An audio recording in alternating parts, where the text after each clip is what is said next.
Es un gusto y me siento honrado por estar invitado para compartir con personas que yo sé que están involucradas en el ministerio desde muchos ángulos y en muchos lugares. Veo que esta es una reunión internacional. Muchas gracias. Sí, quiero compartir un poco, pero me recuerda y le doy gracias al Señor por colaboraciones que tenemos mostrando que somos realmente el cuerpo de Cristo, que estamos en muchos sitios. Y es muy interesante porque precisamente con MentorLink he participado con grupos donde nos reunimos ocasionalmente por temporadas de 1 o 2 meses con gente de todos los continentes, un grupo de 10, 12 personas. Y me llama poderosamente la atención precisamente eso, que a pesar de ser de diferentes culturas, por ejemplo, algún egipcio, otro por allí de Filipinas, otro de África, latinoamericanos, norteamericanos, sentimos y vivimos lo mismo y eso nos hace muy cercanos por varias razones. Uno, somos seres humanos, pero lo más importante es que tenemos una identidad muy fuerte en Cristo Jesús. ¿Y cómo llega eso? Y cuando recibí esta invitación, yo me ponía a pensar, ¿qué podría compartir con mis hermanos que fuera bastante útil? A veces tenemos una tendencia de ser muy técnicos o muy teológicos, tratando a veces de buscar profundidad o escoger, y es importante, o escoger algo más sencillo, más simple, compartir la vida. Creo que todo es importante. He decidido inclinarme un poco por la última y de ponerme en el lugar de ustedes, en los lugares donde están trabajando, las circunstancias, las situaciones. Me gozo mucho porque me identifico, por ejemplo, con el trabajo que se hace en los centros penitenciarios. Tengo bastante trabajo en ese lado. Y bueno, es muy interesante notar esto. También trabajo con misioneros, es parte de mi trabajo, no solamente aquí en Colombia, sino transculturales. De hecho, en Arauca tenemos un trabajo fuerte, pero también en Argentina y en otros sitios. Pero ¿cómo llegué yo a todo esto? Y tal vez usted se pregunta, ¿cómo llegué yo a donde estoy? Y no me refiero ni grandeza o a algo pequeño, sino simplemente aquí estoy, Señor. A veces nos sentimos encartados, una palabra muy colombiana, nos sentimos como, ¿qué hago yo aquí? Otras veces estamos en esos arranques de humildad y decimos, no, soy digno, Señor, esto es muy complicado. Otras veces estamos en esos pensamientos de arrepentimiento y dice, Señor, yo no soy tan bueno, hay otros mucho mejores, y no estoy hablando en sentido de capacidad, sino en que a veces cometemos embarradas y nos equivocamos, pero hemos sido llamados. Es la soberanía de Dios, a veces es abrumante. En otras ocasiones también tenemos unos privilegios y unas oportunidades, unas expresiones de cariño, algunas cosas que nos pasan que no le pasa a los simples de los mortales, y entonces nos sentimos casi con zapatos de nubes en lugar de zapatos de cuero y caminamos por las altas esferas. Pasan cosas muy interesantes y todo porque el Señor le plació llamarnos. Yo soy hijo de pastor. Mi padre es el pastor más antiguo de nuestra denominación en Colombia. No es el más viejo, pero sí el más antiguo. Más de 50 y pico de algo en el ministerio. Pues de hecho yo soy ministro ya sirviendo de manera formal, porque antes lo hacía en la iglesia con los jóvenes y todo esto. Pero empecé así mi trasegar en el ministerio formalmente desde el año 86, más o menos, del año 86. Entonces ya son bastantes años. Y hay muchas cosas que me han inquietado. En todo eso de ser hijo de pastor, precisamente esta semana estaba hablando con una misionera que trabaja mucho los temperamentos y ayuda a los pastores. Y nos decía que hay en los 5 temperamentos más o menos que hoy se conocen formalmente, hay muchas variables y muchas combinaciones. Las combinaciones solas pueden llegar a ser 4.272 combinaciones. Entonces eso nos hace únicos. Pero a eso se le tiene que sumar que si es hombre y si es mujer, es una variable muy importante. Si sos de una cultura asiática o europea o latina, son variables importantes. El contexto de la raza, el contexto de la clase social, de lo que estudia. En otras palabras, somos irrepetibles. Y aquí llegamos a un asunto que me conmueve y vamos a ir a la palabra y les voy a ir compartiendo algunas cosas pues, de lo que yo hago. y voy a ser breve. Usted sabe que los predicadores tenemos esa lucha, ese problema. Pero vamos a mirar unos textos que son clásicos para mí y que todos conocemos y que nos ayudan a entender. Vayamos a la segunda carta de Timoteo, el capítulo 1, del 3 al 7. Nos dice así la palabra. Pablo hablando a Timoteo. Timoteo, doy gracias a Dios por ti, al mismo Dios que sirvo con la conciencia limpia tal como lo hicieron mis antepasados. Día y noche te recuerdo constantemente en mis oraciones. Tengo muchos deseos de volver a verte porque no me olvido de tus lágrimas cuando nos separamos. Y me llenaré de alegría cuando estemos juntos otra vez. Me acuerdo de tu fe sincera, pues tú tienes la misma fe de lo que primero estuvieron llenas tu abuela Loida y tu madre Eunice, y sé que esa fe sigue firme en ti. Por esta razón te recuerdo que avives el fuego del don espiritual que Dios te dio cuando te impuse mis manos. Pues Dios no nos ha dado un espíritu de temor y timidez, sino de poder, amor y disciplina. Oh Señor, gracias por este texto. Yo me pongo a pensar, y ya más allá de tratar de trazar un mensaje formal, teológico, homilético, es ¿qué sentiría Pablo y qué sentiría Timoteo en esta comunicación? Le damos gracias a Dios que el Zoom es como un poco más rápido hoy. Hasta ya tenemos filtros para que no haya intrusos en los ruidos extraños que siempre suceden. Muchas gracias.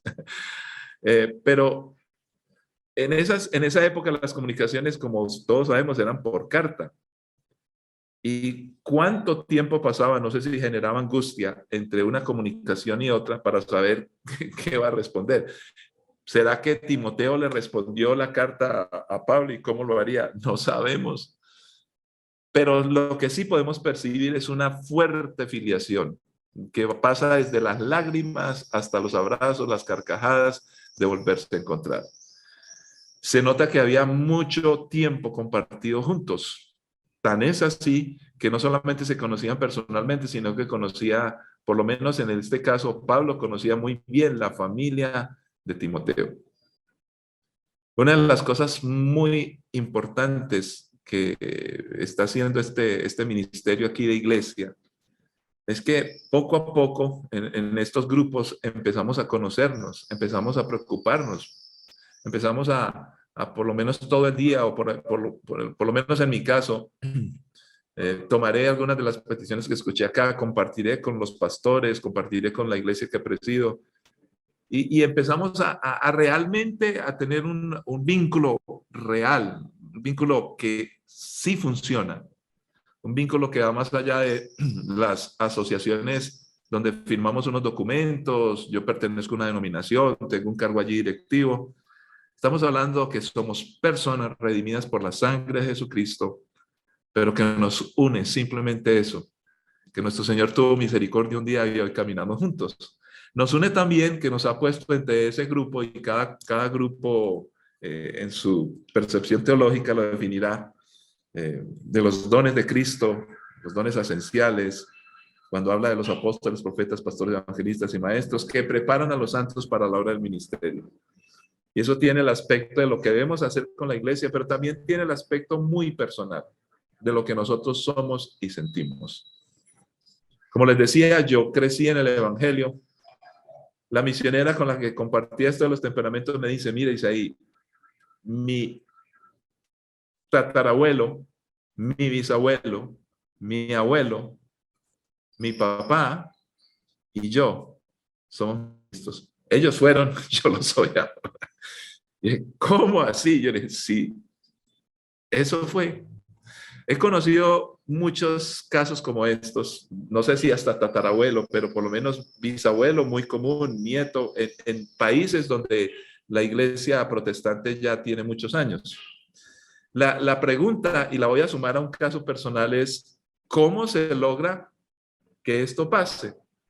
¿Será que se maneja una especie de sucesión e imposición de los padres a los hijos para que tengamos 5 o 6 generaciones de ministros en una misma familia? Eso a mí me parece tremendo. Le sumo a esto que hay familias donde me dicen, somos 6 hermanos y 5 estamos pastoreando, 5 estamos de misioneros y cosas así.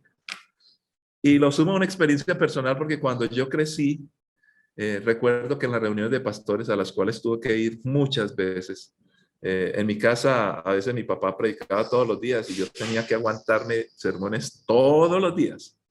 Eso era culto por aquí, culto por allá. Bueno, algunas cosas me quedaron, gracias a Dios. Pero no me aburrí. En algunos casos me sentía cansado y aburrido, no quiero escuchar más. Y yo recuerdo en la iglesia, a veces cuando estábamos orando, ponía mi cabeza sobre la banca, porque eran bancas, y andaba buscando yo una hormiguita o un caminito de hormiguitas para ver, observar otra cosa distinta al culto de siempre. Pero en medio de todo eso, yo recuerdo que pastores, de manera angustiada, o sea, y nunca lo olvidaré, porque eso me chocó, o sea, me causó un toque profundo. Se acercaban a mi padre y yo estaba por ahí al lado, estaba pequeño, y le decían, pastor, usted tiene 3 hijos. Y decía, sí. Y se han descarriado ellos. Yo ya estaba ya en la adolescencia, o 16, 17, y él decía, no, todos se han mantenido firmes. Y ellos le decían, ¿usted cómo hizo? ¿Cómo hizo? Pero con una angustia. Y yo decía, ¿qué pasa aquí? ¿Por qué les angustia tanto esto?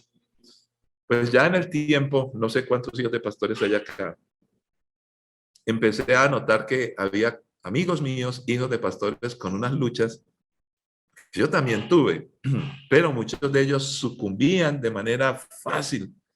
Y yo decía, tenía mis luchas, pero yo decía, yo sigo y no tengo esas dudas, no. ¿Será que yo soy diferente? ¿Qué es lo que pasó? Y a partir de ese momento, yo siempre he querido procurar qué hacer y cómo hacer. El ministerio es un llamado. Yo creo que todos estamos de acuerdo en eso. Pero yo creo que la familia influencia bastante. No creo que deba ser una imposición, porque mi padre es pastor, yo soy pastor. Yo no creo que es eso. Hoy se estila, por lo menos en Colombia, que hay grandes iglesias en tamaño, donde las iglesias se parecen a empresas y se empieza a generar como, no un legado, sino una herencia. Y creo que hay diferencia entre los dos. Y muchos muchachos o ya adultos que los obligan a ser pastores terminan mal o terminan cansados. Y por grande que sea la empresa, y qué pena que tenga que expresarme en esos términos, ellos no quieren eso.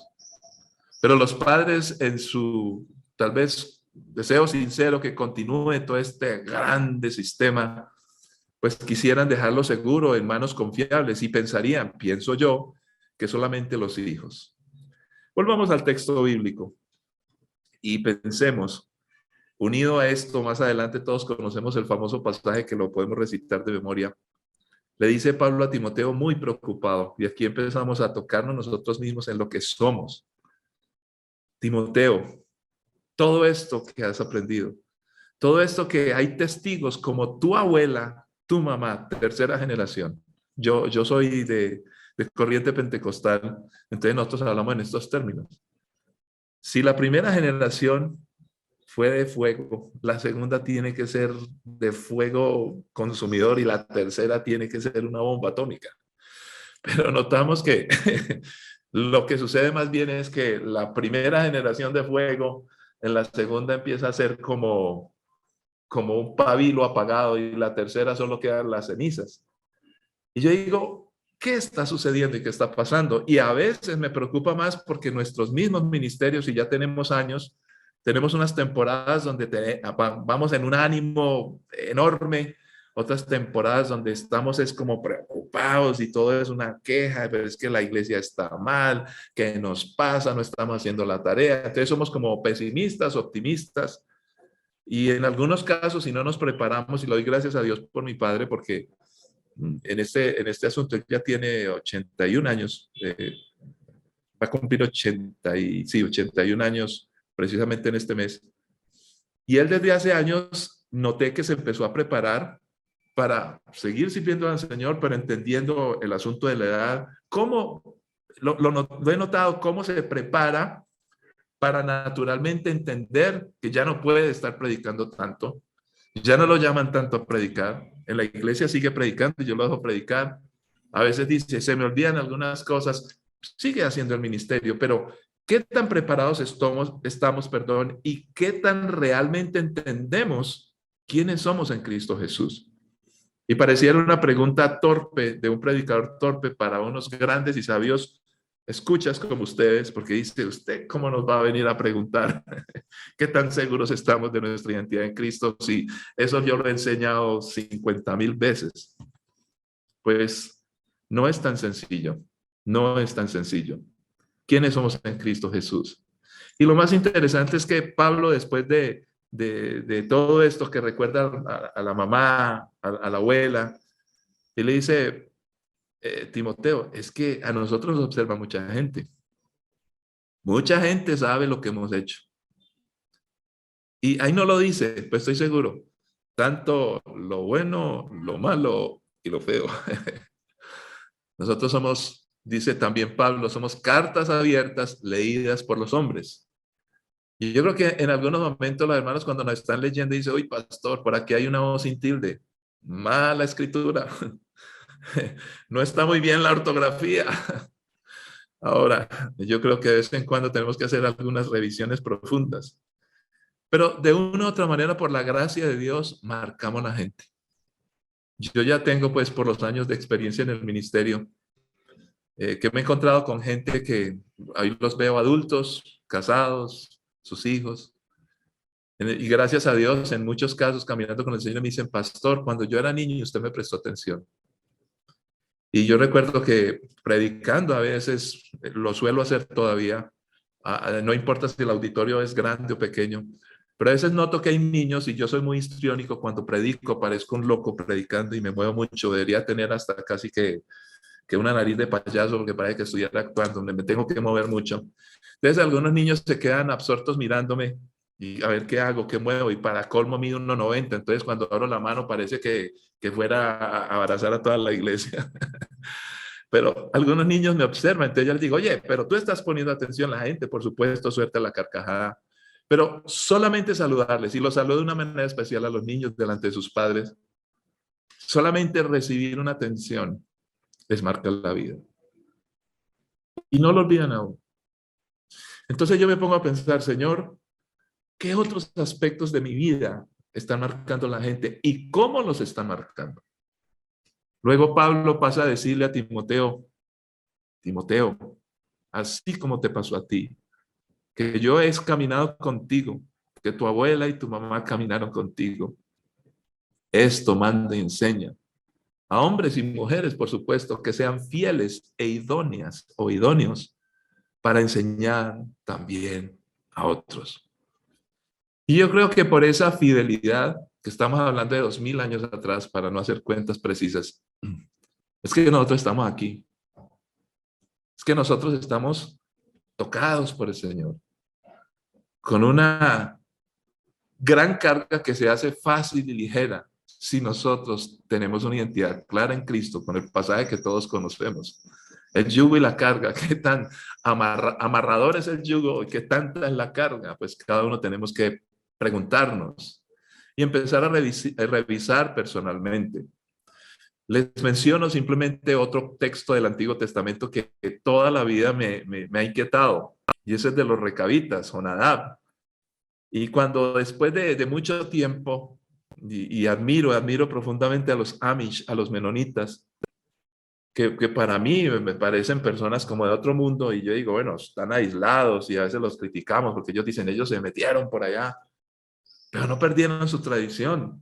Y no lo quiero reducir a tradición, ustedes saben que no estamos hablando en este momento de tradición, sino hay algo fuerte y poderoso que mantiene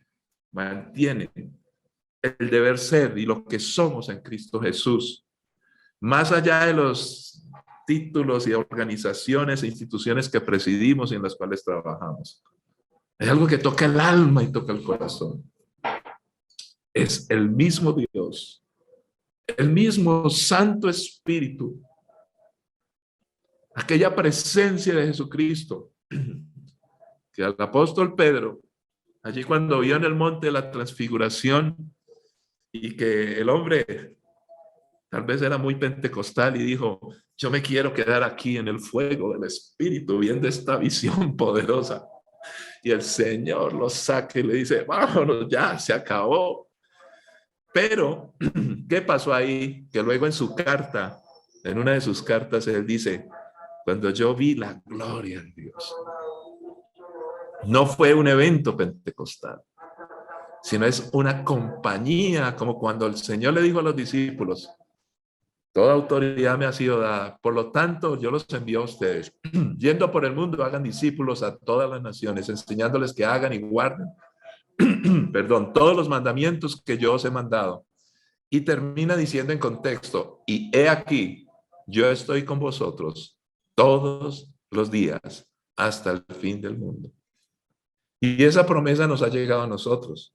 Si estamos cansados, agotados, preocupados, si nuestros hijos no están como quisiéramos, si en la iglesia hay algunos que van muy bien, pero hay otros que nos preocupan y a veces nosotros olvidamos la masa crítica, que gloria a Dios, la mayoría de una y otra manera están caminando y a veces le prestamos más atención a aquella oveja que se descarrió, cosa que hay que hacer porque si son 100, la número uno, la que se nos perdió, hay que gastarle tiempo, invertirle tiempo.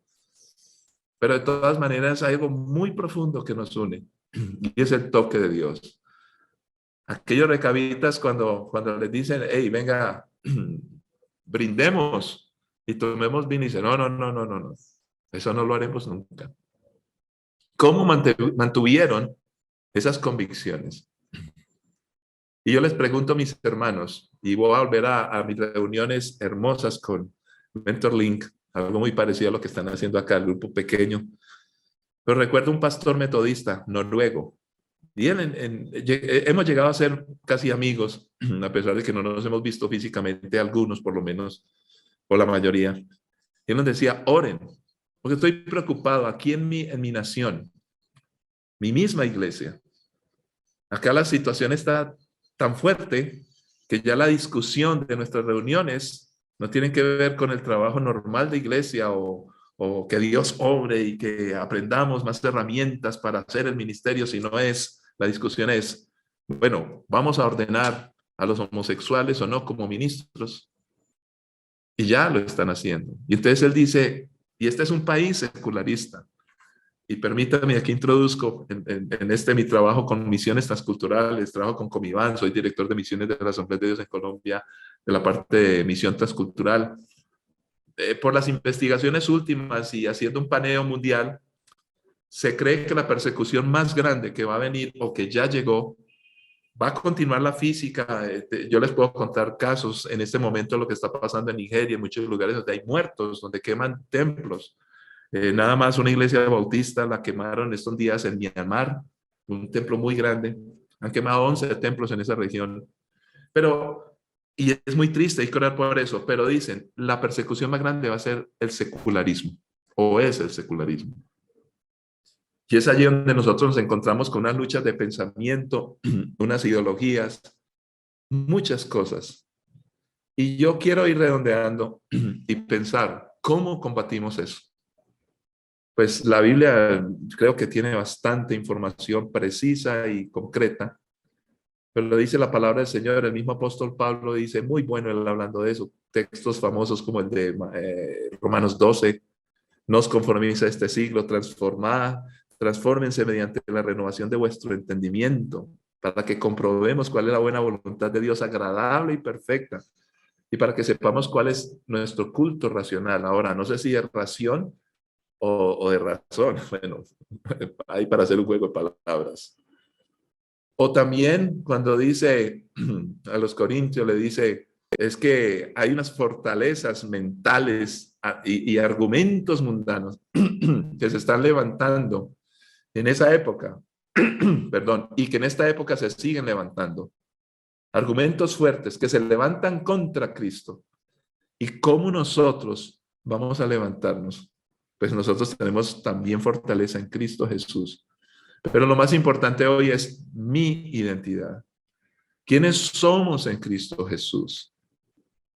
Tristemente, una de las cosas que he notado en el ministerio, en muchos y tal vez en mí mismo, en algunos puntos de mi existencia, es que lo que hacemos se vuelve tan importante que nos colma el tiempo, nos preocupa y desafortunadamente los que los genera o no prestigio.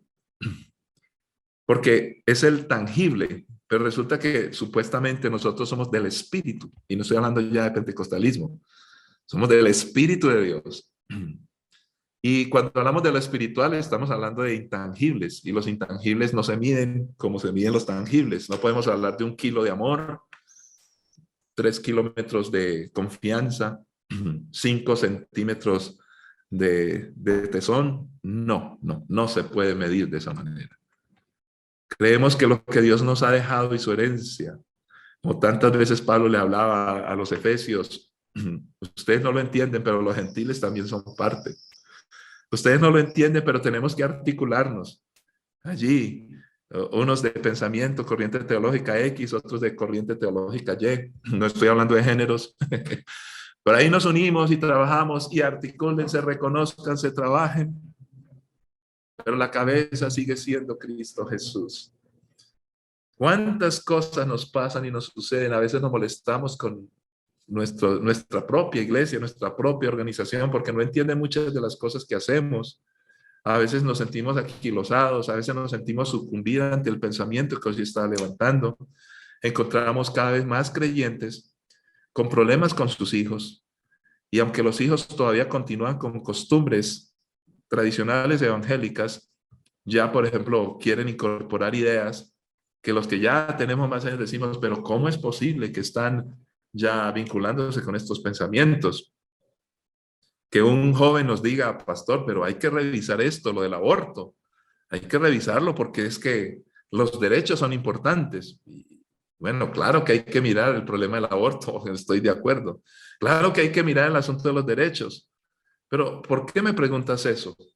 Y automáticamente asumen que ya casi nosotros en la misma iglesia, recuerdo un amigo mío, muy buen hombre de Dios, él en estos días en Colombia que se ha discutido este asunto del aborto, entonces él predicó el domingo y él es un hombre muy sabio, no se puso a pelear contra los abortistas ni a pronunciar epítetos contra todos estos grupos, no, él es un muy buen maestro y me dice, yo no peleé con nadie, no sé nada, y en los grupos de Facebook sociales de la iglesia, aquí tenemos un término, bueno, en Bogotá lo utilizan mucho. Este muchacho me boleteó.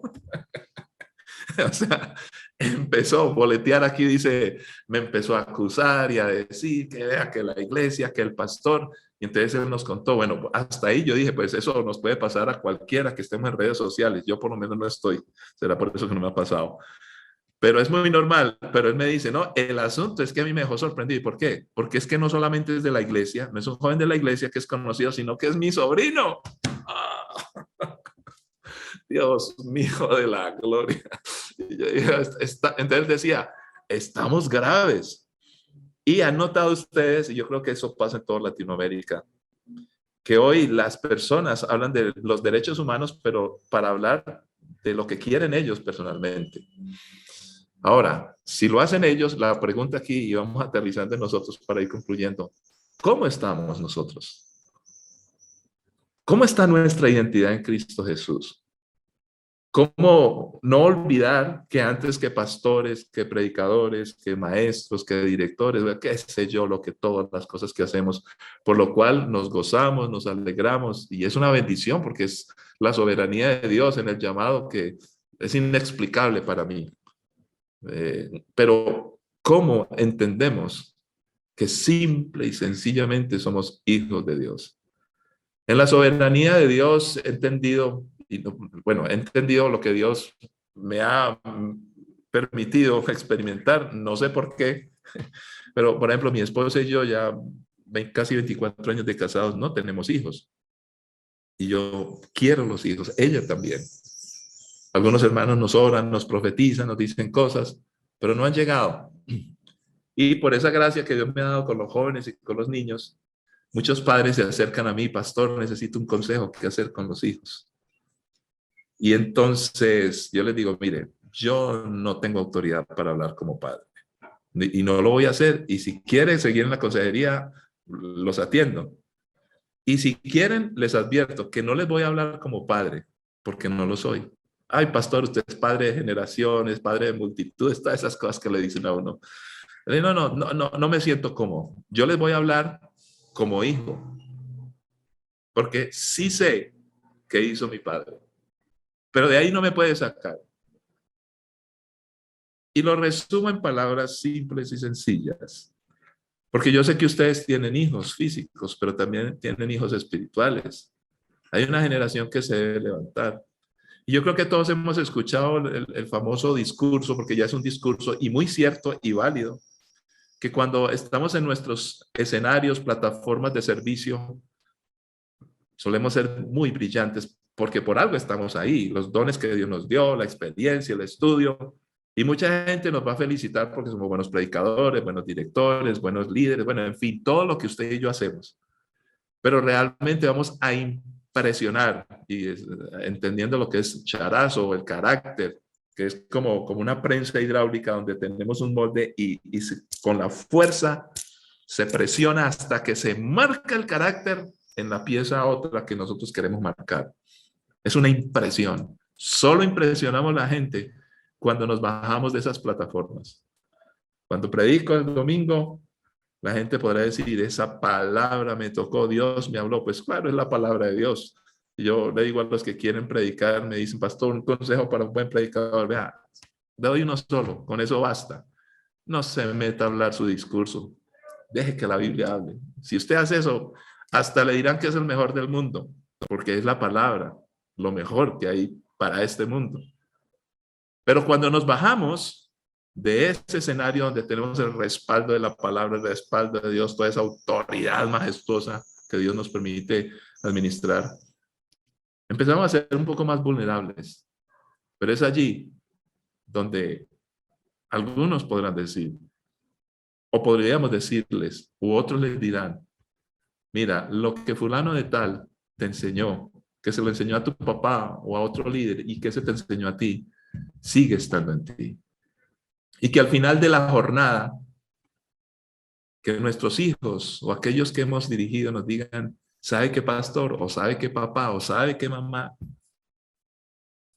Muchas cosas he aprendido de ti, muchas cosas hemos pasado juntos y muchos sueños de cosas he tenido en mi cabeza para lograr en esta vida que Dios me permitió tener. Pero solo te digo, una de las cosas que más he anhelado es ser como tú. Cuando un padre que ya tiene años escucha una frase como esta de parte de sus hijos o de parte de aquellos que estamos formando, tal vez muchos no lo van a decir y la idea no es que lo tengan o no que decir, pero que si eso llega a suceder, encontraremos en lo más profundo de nuestro corazón todo el sentido de lo que Dios quiere hacer con esta humanidad.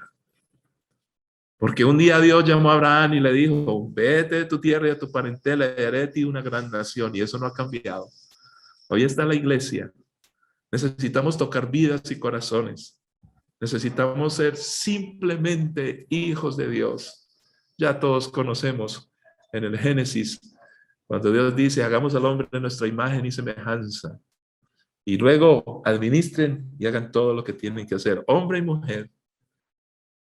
Si nosotros perdemos nuestra identidad, esa imagen de Dios en nosotros, todo lo que hagamos estará contaminado y destruido. Pero cuando permanecemos en esa identidad y en esa comunión con Dios, todo lo que hagamos, así a veces seamos torpes o tomemos decisiones equivocadas por nuestra vulnerabilidad humana, de manera gloriosa, Dios sabrá qué hacer con nosotros, como lo hizo con Moisés, como lo hizo con Pedro, como lo hizo con Débora, como lo hizo con, bueno, cualquiera de los personajes, la gran nube de testigos de capítulo 11 de Hebreos y la gran nube de testigos que son ustedes, mis queridos hermanos y compañeros. Yo solo le pido a Dios, haciendo eco de la canción de la famosa, solo le pido a Dios que sigamos siendo sus hijos y que nosotros en ese camino que nos permitió caminar por la vida, hagamos discípulos del Señor Jesucristo y que nuestra obra y nuestro trabajo sea de bendición total. Y por eso le agradezco a todos ustedes, generaciones que ya llevan años en el ministerio. Le agradezco a mi padre y a mi madre, que simplemente cuando me preguntan qué hizo su papá y su mamá, yo respondo lacónicamente, solo recuerdo que en cualquier momento que miré hacia atrás, hacia arriba, hacia un lado, allí siempre estaba mi papá y mi mamá. Y aclaro, hay un hilo muy delgado entre estar con los hijos y ser un policía que está vigilando. Nunca me sentí vigilado, pero sí siempre sentí su presencia. Y por eso si Pablo me dijera algunas palabras, tendría que decirme, como tu padre y tu madre. Que Dios nos ayude para que nosotros simplemente hagamos eso. Y si sus hijos, mis hijos, o los que están cerca son pastores o no, lo hagan porque simplemente fueron tocados por Dios a través de nuestras vidas. Y lo que decidan ser, lo harán desde la simple experiencia real. Tenemos una identidad. Nuestro Señor Jesús nos la ha entregado y hoy caminamos con el Padre. Padre Santo, yo te doy muchas gracias por esta oportunidad y yo quiero orar, Señor. Quiero orar por todos mis hermanos, por nosotros mismos, porque aquí no se trata de un asunto solamente personal, pero claro que nos tocas personalmente, Señor, porque tenemos un desafío. Lo que hacemos es mucho más de lo que hacemos. Es lo que somos, Señor. Es quienes hoy por tu gracia somos. Porque enviaste a tu Hijo Jesucristo, porque tu Santo Espíritu toca nuestras vidas, porque tu palabra sigue obrando en nosotros. Cada día descubrimos cosas maravillosas. Hay nuevos desafíos, hay experiencias a veces que son muy difíciles, pero que cuando pasa el tiempo, olvidamos que fueron muy duras en su época, pero que luego se vuelven experiencias tremendamente positivas para transmitir a otros. Señor, ayúdanos. Ayúdanos a cada uno de nosotros para finalmente lograr lo que tú deseas en el nombre de Cristo Jesús. Y lo haces con nosotros, Señor, porque te ha placido. Gracias, oh Dios. Amén. Y les digo una última cosa, simplemente como referencia. Hay un libro de un autor, un misionero, que él muy viejo escribió, y él decía estas palabras. Me preguntan mucho en el mundo acerca de cómo hice lo que logré hacer, porque él ha hecho cosas increíbles en su ministerio. Le dice, no quiero hablar de eso porque eso no importa. Entonces algunos lo han criticado y le dicen, hermano, eso es una falsa humildad, usted tiene que hablar de lo que hizo, no trate de mostrar humildad por ignorar esos temas. Y entonces él decía, no, le puedo explicar por qué no me gusta hacerlo. Porque después de tantos años de ministerio y de todo lo que yo he hecho, después de todo ese tiempo, solo les tengo que decir esto. He descubierto que todo eso y todo lo que me ha pasado y que logré hacer por causa de lo que Dios quiso, simplemente fue su excusa para trabajar y formar mi vida. Dios les bendiga. Muchas gracias.